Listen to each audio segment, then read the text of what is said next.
माणिक भाऊ, येत्या 20 तारखेला विधानसभेचं मतदान आहे. आपल्या कळवण तालुक्यातील विविध गावांच्या समस्या आपण इथे मांडतो आहोत. तर आपल्या बारडे या गावातील काही समस्या असतील आणि येत्या विधानसभेसाठी आपल्या जो बारडे परिसर आहे, बेलबारे गोसराणे येथील सर्व नागरिकांची एकंदरीत काय मानसिकता आहे, काय वाटतं आपल्याला? एकंदरीत मानसिकता अशी आहे की जो इथले जे विकास काम आहे जे इथून पूर्वी पवार साहेबांनीच केले आणि नितीन पवार साहेब जे तर तेच इथले समस्या सोडवतील. इथले म्हणजे कामं जे येतात तेच व्यवस्थित करतील. तुमच्या त्यांना बारडेच्या काय अपेक्षा आहेत? येथील काय परिसरात अजून काय मागण्या काय आहेत तुमच्या प्रमुख इथले इथे? जे गावकरी आहेत तर त्यांचा 100% भाऊंना पूर्णपणे पाठिंबा आहे. फक्त आमचे किरकोळ जे काही थोडेफार जे कामं असतील तर ते आम्ही भाऊंना जे सुचवू आणि ते आमचे कामं पूर्ण होतील. साधारण काय कामं सुचवाल तुम्ही?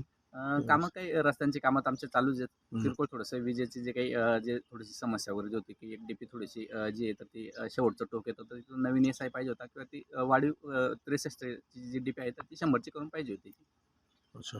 भाऊ तुम्ही काय सांगाल? काम आमची पण तेवढीच मागणी आहे. DP जी 63 आहे ना, आम्हाला ती 100ची करून पाहिजे आणि बाकीचा पाठिंबा आमचा भाऊंनाच आहे या विषयी. नितीन पवारांना. हो, नितीन पवारांना. धन्यवाद.